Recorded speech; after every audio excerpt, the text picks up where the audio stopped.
আমি সর্বপ্রথম যারা আজকে নিরীহ প্রাণ যাদের রক্ত ঝরেছে এবং যারা শাহাদাত বরণ করেছে তাদের সকলের রুহের মাগফিরাত কামনা করছে। বর্তমানে আপনি দেখবেন যে বাংলাদেশে কিন্তু একটি একটি ত্রিমুখী একটি অর্থনৈতিক সংকটের মধ্যে দিয়ে যাচ্ছে। একটি হচ্ছে ভয়াবহ একটি মূল্যস্ফীতির একটি তীব্র চাপ, তার পাশাপাশি আমাদের এক্সচেঞ্জ রেট ভলাটিলিটি, যেমন এখন বর্তমানে দেখা যাচ্ছে যে আমাদের রিজার্ভ কিন্তু সম্পূর্ণভাবে আছে কিন্তু $15 বিলিয়ন কিন্তু আমাদের ফরেন এক্সচেঞ্জ রিজার্ভ কিন্তু এসে পৌঁছে গেছে। এমন একটি বাস্তবতার সাথে আপনি সংযোজন করছেন বাংলাদেশে ব্যাংকিং খাতে একটি ভয়ানক দুর্নীতি, একটি বহিঃপ্রকাশ কিন্তু আজকে একটা খণ্ডচিত্র আমরা বিগত দিনে আমরা দেখতে পেরেছি। আপনি দেখেন আমাদের আমাদের সম্মানিত সমালোচক একটা কথা বললো যে আমাদের নন পারফর্মিং লোন অন্তত পক্ষে প্রায় 2 লক্ষ কোটি টাকার মতো কাছাকাছি বর্তমানে রয়েছে। আমাদের পুরো ব্যাংকিং সেক্টরে কিন্তু 16 লক্ষ কোটি টাকা কিন্তু বর্তমানে ব্যাংকিং সেক্টরে কিন্তু আমানতকৃত অর্থ রয়েছে। এর ভিতরে দেখা যায় যে যখন 2 লক্ষ কোটি টাকা মন্দারিং হিসাবে ক্লাসিফিকেশন হয়ে যায়, এটা কিন্তু একটি এক্সট্রিমলি ওভারওয়েলমিং কিন্তু একটা পার্সেন্টেজ, অ্যাবাভ 10%।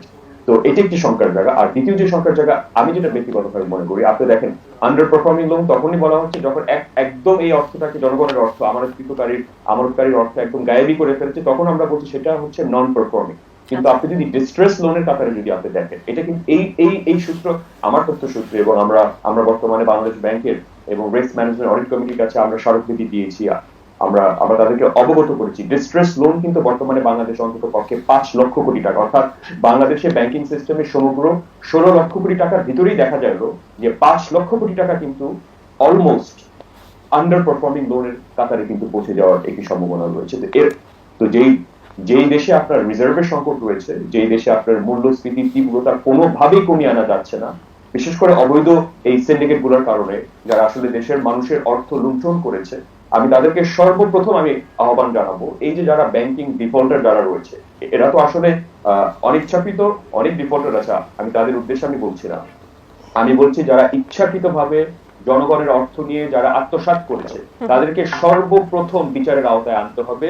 যদি আমাদের ফাইন্যান্সিয়াল সিস্টেমটা, আর্থিক খাতটাকে এবং ব্যাংকিং খাতটাকে যদি আমরা সত্যিকার অর্থে আমরা আন্তর্জাতিক মানসম্পন্ন ভাবে যদি আমরা মেরামত করতে চাই, দেশের অর্থটাকে যদি আমরা অর্থনীতিকে যদি আমরা বাঁচাতে চাই, বাংলাদেশি টাকাটাকের মূল্য তো সর্বপ্রথম আমরা ডলারের বিপরীতে কিন্তু আমাদের এক্সচেঞ্জ রেট স্টেবিলিটি যদি আমরা না অর্জন করতে পারি, দেখেন বিগত 2 বছরে আমাদের যে $1 বিপরীতে যে 90 টাকার যে বিনিময় হার ছিল, আজকে সেটা 120 টাকা থেকে 125 টাকা খোলা বাজারে এসে পৌঁছেছে।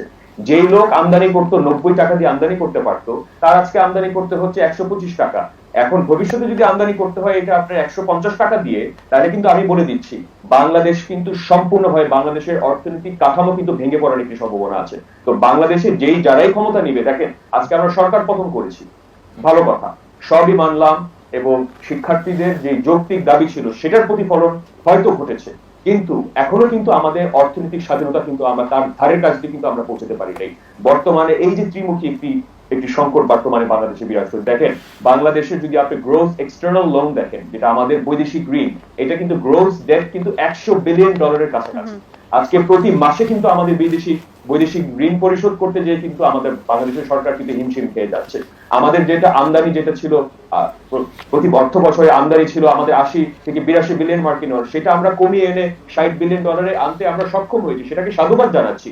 তারপরে বলতে হচ্ছে আমাদের কিন্তু রপ্তানি কিন্তু প্রবৃদ্ধি হচ্ছে না, এটাও কিন্তু বাস্তবতা। এবং বর্তমানে যে নৈরাজ্য বাংলাদেশে চলছে, গতকালকে উত্তরাতে আপনি ওপেন ডেতে রাতের বেলায় ঘোষণা করে যে ডাকাতি হচ্ছে, সারা বাংলাদেশে লুটপাট নৈরাজ্যের একটি অবস্থা। এখন যদি আমরা আইনের শাসন যদি আমরা প্রতিষ্ঠিত না করতে পারি, বাংলাদেশের মূল্যস্ফীতি বলেন, বাংলাদেশের অর্থনীতি বলেন, বাংলাদেশের ব্যবসা বাণিজ্য বলেন, আমি অনেক আশঙ্কার একটি জায়গা থেকে আমি বলছি যে আমাদের অর্থনীতি কিন্তু ধসে পড়ার একটি সম্ভাবনা আছে। ইন্টারিম গভর্নমেন্ট আসুক, কেয়ারটেকার গভর্নমেন্ট আসুক, যেই আকারের স্ট্রাকচারটা আসুক না কেন, বাংলাদেশের সাধারণ মানুষের যে চাহিদাটা, যে যৌক্তিক যে দাবিটা, যে মর্যাদা, সমতা, অর্থনৈতিক মর্যাদা, ফাইন্যান্সিয়াল ডিগনিটি যদি আমি অর্জন না করতে পারি, এই পতন কিন্তু আলটিমেটলি কিন্তু ব্যর্থতার দিকে জায়গায় কিন্তু পৌঁছে যেতে পারে, এটা আমি আশঙ্কা করছি। তো এখন পলিটিক্যাল অবজেক্টিভ হয়তো আপনার ফুলফিল হয়েছে, অবশ্যই পলিটিক্যাল অবজেক্টিভ যেটা গণ অভ্যুত্থানই বলা যায়, সেটা হয়তো ফুলফিল হতে পারে, কিন্তু আমার কথা হচ্ছে যে অর্থনৈতিক যে রিফর্ম গুলো দরকার সেটা কিন্তু আমরা এখন পর্যন্ত কিন্তু আমরা অর্জন করতে পারি নাই। এবং একই সাথে আপনি দেখেন বাংলাদেশের যে ক্যাপিটাল মার্কেটটা আছে ঢাকা স্টক এক্সচেঞ্জ থেকে, সেখানে যেই আকারে গড়মিল হয়েছে, যেইভাবে দরপতন হয়েছে, মানুষের পুঁজি সঞ্চয় সবকিছু কিন্তু বিলীন হয়ে গিয়েছে। অলমোস্ট অনেকগুলো প্রতিষ্ঠান, যেটা স্বনামধন্য অনেক প্রতিষ্ঠান রয়েছে যাদের প্রায় 25-30%, 40% কিন্তু একদম নিশ্চিহ্ন হয়ে গিয়েছে তাদের অর্থ, তাদের সঞ্চয়। এখন বাংলাদেশের মানুষ, বিশেষ করে মধ্যবিত্ত নিম্ন আয়ের মানুষ, যাদের আপনি দেখেন বাংলাদেশে এই 14,40,00,000 ব্যাংক অ্যাকাউন্ট রয়েছে। এই 14,40,00,000 ব্যাংক অ্যাকাউন্টের ভিতরে 9 কোটি ব্যাংক অ্যাকাউন্টে ডিপোজিট রয়েছে মাত্র 5,000 টাকার নিচে। তো আপনি বুঝতেই পারছেন বাংলাদেশের অর্থনীতি কিন্তু একটি অলিগার্কিক একটা সিস্টেমে কিন্তু নির্মাণ করা হয়েছিল। যারা বেনিফিশিয়ারি হয়েছে আজকে সরকারের পলিটিক্যাল লিডারশিপদের ধরা হচ্ছে, আজকে ব্যবসায়িক যারা দুর্নীতিবাজ যারা রয়েছে, যারা দেশের মানুষের রক্ত চুষে খেয়েছে, তাদেরকে জোরালো ভাবে আমি বলেছি যেই সরকারে আসুক রাষ্ট্রযন্ত্রের সকলের প্রতি আমার বিনীতভাবে আহ্বান থাকবে, এরা বাংলাদেশের ফাইন্যান্সিয়াল সিস্টেমের ক্যান্সার সেল, এরা ম্যালিগনেন্ট সেল, তাদেরকে বিচারের আওতায় আনবে। এরা যেই দেশের ক্ষতি করেছে এবং অধিকাংশ অর্থ যারা দেশ থেকে লক্ষ লক্ষ কোটি টাকা যারা দেশ থেকে পাচার করেছে, তাদেরকে সর্বপ্রথম বিচারের আওতায় আনতে হবে। তো আমি শিক্ষার্থীদের কাছে, ইন্টেলিজেন্সিয়া কমিউনিটির কাছে, আমি সাংবাদিকদের কাছে আমি বিনীতভাবে, আজকে আমাদের দুই সম্মানিত সদস্য আছে, আমি আপনাদের মাধ্যমে আমি দেশবাসীর কাছে আহ্বান জানাচ্ছি, আমাদের যারা ফাইন্যান্সিয়াল ক্রাইমের সাথে যারা জড়িত ছিল তাদেরকে যদি বিচারের আওতায় না আনতে পারি, এই অর্থ যদি আবার ব্যাংকিং সেক্টরের কাছে, অর্থাৎ জনগণের অর্থ যদি জনগণের কাছে যদি ফেরত না আনতে পারি, তাদের ব্যক্তি সম্পত্তি এবং তাদের ব্যবসায়িক সম্পত্তি যদি বাজেয়াপ্ত করে জাতীয়করণ করে যদি আমানতকারীর কাছে না পৌঁছে দিতে পারি, তাহলে কিন্তু বাংলাদেশের এই অর্থনীতি কিন্তু মেরামত করা সম্ভব না। আজকে আমরা শুনতে পাচ্ছি যে ইন্টারিম গভর্নমেন্টে হয়তো প্রফেসর ইউনূস আজকে 8টার দিকে হয়তো আজকে শপথ গ্রহণ করতে পারে। আমার কথা হচ্ছে যে অর্থনৈতিক যে সংকটগুলো, সেই সংকটগুলো কিন্তু মেরামত করতে গেলে ডক্টর ইউনূস কিন্তু একা করতে পারবে না। এখানে রাষ্ট্রযন্ত্রের সাপোর্ট লাগবে, ব্যুরোক্রেসির সাপোর্ট লাগবে, পুলিশের সাপোর্ট লাগবে, বাংলাদেশের মিলিটারির সাপোর্ট লাগবে, এবং সব থেকে আমাদের বাংলাদেশের যে সূর্য সন্তানরা, যেটা আমাদের বাংলাদেশের শিক্ষার্থীরা, যারা আমি মনে করি এই পলিটিক্যাল এলিমেন্ট, এটা আমাদের মনে রাখতে হবে, কোন রাজনৈতিক মহল, কোন রাজনৈতিক দল যাতে আমাদের শিক্ষার্থীদের আন্দোলনের ফসল যাতে হাইজ্যাক করতে না পারে, আমি সকলকে আমি দৃঢ়ভাবে আমি এই বিষয়টি আমি আহ্বান জানাই। মনে রাখতে হবে যে শ্রীলঙ্কার অর্থনীতি যে ঘুরে দাঁড়িয়েছে সেটা কিন্তু আসলে সঠিকভাবে বলাটা ঠিক হবে না। এই কারণে আমি বলছি, দেখেন ধরেন আমি যেটা মিন করেছি সেটা হচ্ছে যেই অর্থনৈতিক ভঙ্গুর অবস্থা ছিল সেটা থেকে ঘুরে দাঁড়িয়েছে। Absolutely right. কিন্তু আমি যেটা বলছি যে মূল্যস্ফীতির যে দাম, আপনি ধরেন একটা কোকোনাটের দাম, যে কোকোনাটের একটা ডাবের দাম যেটা ছিল 100 টাকা, সেটার দাম যখন হয়েছে 222 টাকা, 222 টাকার পরে যখন 222 থেকে 225 টাকায় গিয়েছে, সবাই বলেছে যে মূল্যস্ফীতি 70% থেকে কমে এসে এখন মাত্র 5%-এ এসে পৌঁছে গেছে। কিন্তু অগ্রিমের যে 2 বছরে যদি মূল্যস্ফীতি দেখেন, সেভাবে কিন্তু মূল্যস্ফীতিটা কমে আসতে পারেনি। এটা হচ্ছে মানে শ্রীলঙ্কার বাস্তবতা। তারপরে বলা যায় যে শ্রীলঙ্কার অর্থনীতি তুলনামূলকভাবে যেই মন্দার অবস্থা দিয়ে যাচ্ছিল, সেখান থেকে তুলনামূলকভাবে, বিশেষ করে মানে কোভিড এর পরবর্তী শ্রীলঙ্কান ইকোনমির সাইজ কিন্তু বাংলাদেশের চেয়েও কিন্তু অনেকটুকু ছোট এবং মোস্টলি কিন্তু ট্যুরিজমের উপরে নির্ভরশীল।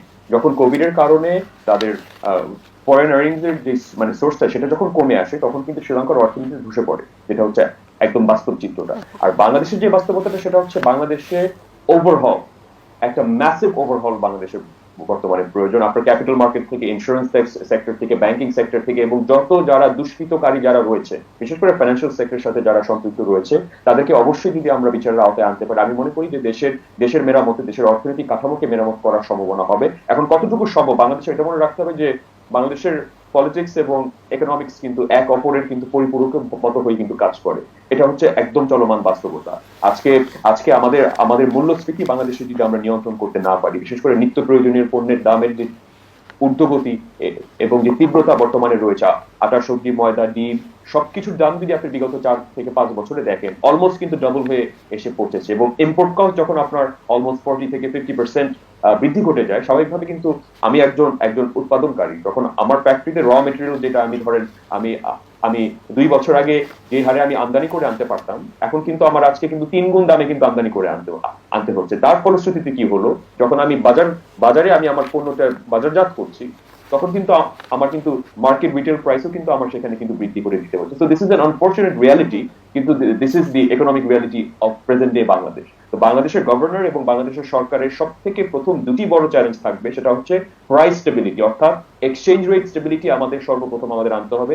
আর দ্বিতীয় হচ্ছে আপনার ইনফ্লেশনের আমাদের নিয়ন্ত্রণ করতে হবে, যদি সাধারণ মানুষের জীবন জীবিকায় যদি উন্নতি আমরা ঘটাতে চাই। সেটা হবে বাংলাদেশের নতুন সরকারের সব থেকে বড় চ্যালেঞ্জ বলে আমি মনে করি। আর যে বর্তমানে যে বেকারত্বের হাহাকার রয়েছে, আজকে যুবকরা কেন রাস্তায় নেমে এসেছে, সেটার একটা মূলত কারণ কিন্তু অর্থনৈতিক হাহাকার। আপনার রাজনৈতিক অধিকার হয়তো হরণ হয়েছিল, এবং ব্যাপকভাবে হরণ হয়েছিল, বাক স্বাধীনতা ছিল না। কিন্তু যখন আপনার অর্থনৈতিক মর্যাদা একদম শূন্য কোঠায় এসে পৌঁছেছে, সাধারণ মানুষ তখন বাদ রাস্তায় ভাঙা নেমে অবস্থায় এসেছে। নেই। জি।